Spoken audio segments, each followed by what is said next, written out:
10장 새로운 지구 행성의 미래를 상상하는 사람들에게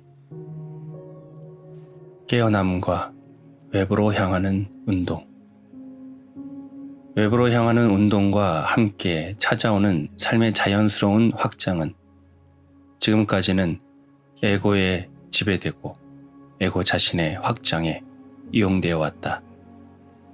자기 신체의 힘과 능력이 커진 것을 발견한 아이들은 다른 아이들에게 곧잘 이렇게 말한다. 난 이렇게 할 수 있지만 넌 이렇게 못해.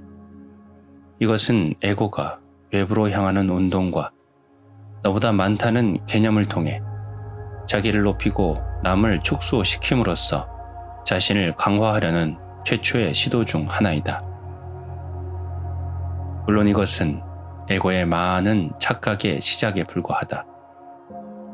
알아차림이 깊어지고 에고의 삶을 지배당하지 않게 되면 늙음이나 개인적인 비극에 의해 자신의 세계가 축소되거나 붕괴되지 않아도 자신의 내면적인 목적에 눈뜰 수 있다. 이 행성에 새로운 의식이 나타나기 시작하는 지금 충격받지 않아도 깨어나는 사람들이 늘어나고 있다. 그 사람들은 아직 바깥을 향한 성장과 확장의 주기에 있을 때도 자발적으로 깨어남의 과정을 밟는다. 성장과 확장의 주기 때 에고를 추방하면 외부로 향하는 운동, 즉 생각과 말과 행동과 창조를 통해서도 강력한 영적 차원이 이 세상에 열린다. 고요, 순수한 있음, 형상의 소멸과 같은 회귀 운동을 통하는 것과 마찬가지로 우주 지성의 작은 측면인 인간 지성은 지금까지 에고에 의해 왜곡되고 잘못 사용되어 왔다.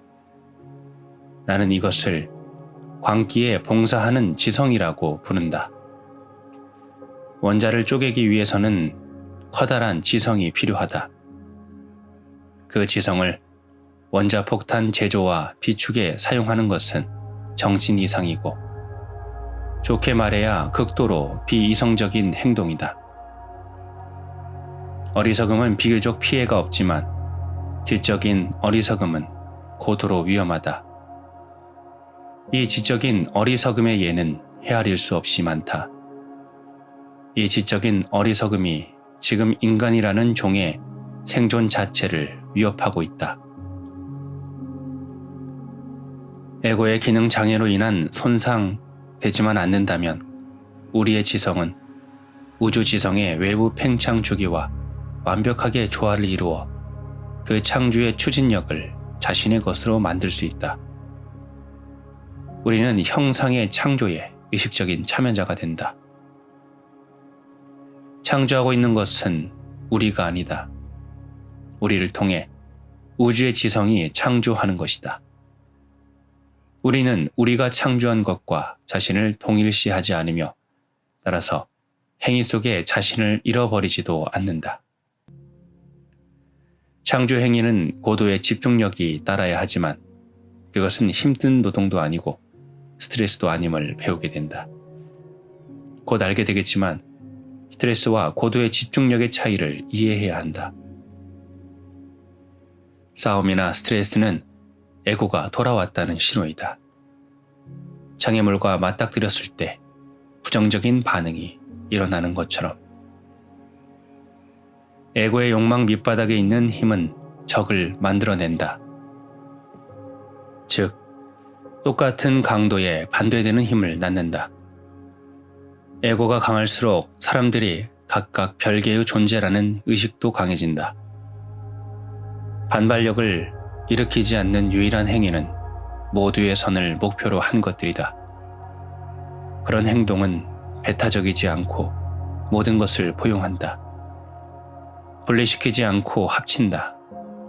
나의 나라를 위해서가 아니라 인류 전체를 위해, 나의 종교를 위해서가 아니라 모든 인간 존재 속 의식의 등장을 위해, 나의 종족을 위해서가 아니라 생명 가진 모든 존재와 자연 전체를 위하는 것이다. 우리는 또한 행위에 대해서도 배우고 있다. 행위는 필요하지만 우리의 외부 현실을 나타나게 하는 데는 2차적인 요소에 지나지 않는다는 것을. 창조의 1차적인 요소는 의식이다. 아무리 활동적이고 아무리 많이 노력해도 우리의 세상을 창조하는 것은 우리의 의식 상태이다. 내부 차원에서 변화가 없으면 아무리 행동해도 차이가 일어나지 않는다. 단지 형태만 다른 똑같은 세상을 에고가 밖으로 투영된 또 하나의 세계를 몇 번씩 재창조하는 것으로 끝날 것이다.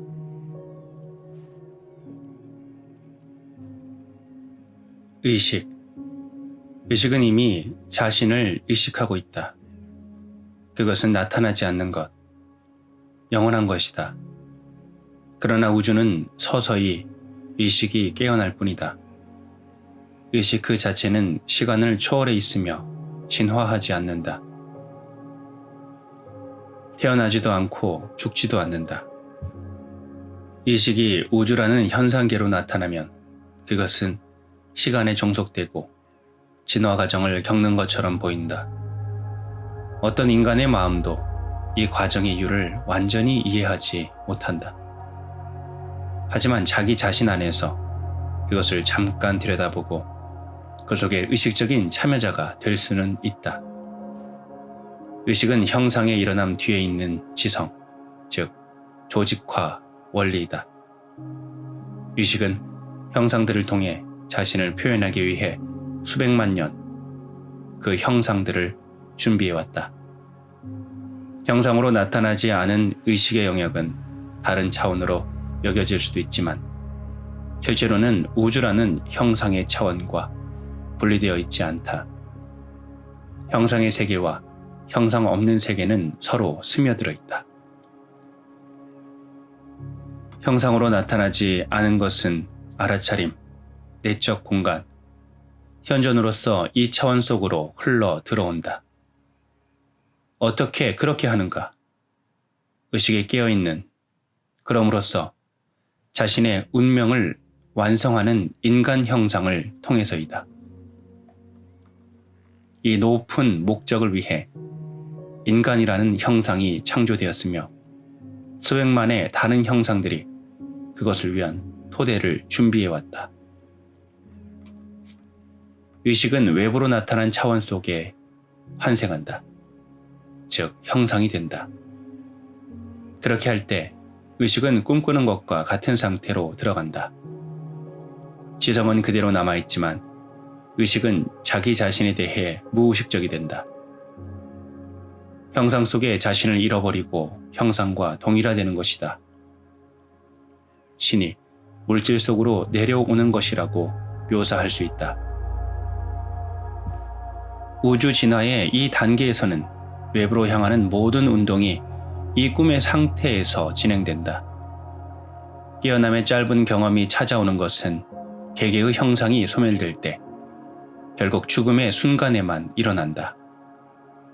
그 뒤는 그 다음 환생이 시작되고 그 다음 형상과의 동일화가 일어나며 집단적인 꿈의 일부인 그 다음 개별적인 꿈이 다시 시작된다. 사자가 얼룩말의 몸을 찢어놓을 때 얼룩말의 형상으로 육체화되었던 의식은 그 소멸하는 형상으로부터 분리되며 일순간 자신의 본질인 불면의 의식에 깨어난다. 그러다가 금방 잠속으로 다시 떨어져 또 다른 형상 속으로 환생한다. 사자가 늙어 더 이상 사냥할 수 없게 되고 최후의 숨을 내쉴 때 여기서도 또다시 짧은 깨어남이 있고 또 다른 형상의 꿈이 뒤를 잇는다. 우리의 행성에서 인간의 에고는 의식이 형상과 동일화되는 우주적인 잠의 마지막 단계를 나타낸다. 이것은 의식의 진화에 꼭 필요했던 단계이다. 인간의 뇌는 고도로 차별화된 형상이며 이 형상을 통해 의식이 이 세상의 차원으로 들어온다. 인간의 뇌에는 뇌런이라고 불리는 약 1000억 개의 신경세포가 있다. 이것은 우주의 뇌라고 볼 수 있는 은하계에 있는 별들의 숫자와 같다. 뇌가 의식을 만들어내는 것이 아니다. 의식이 그 자신을 표현하기 위해 지구에서 가장 복잡한 물질 형태인 뇌를 만들어낸 것이다. 뇌가 손상되었다고 해서 의식을 잃는 것을 의미하지 않는다. 의식이 이 형상 차원으로 들어오기 위해 그 뇌를 사용할 수 없게 되었을 뿐이다. 당신은 의식을 잃어버릴 수는 없다.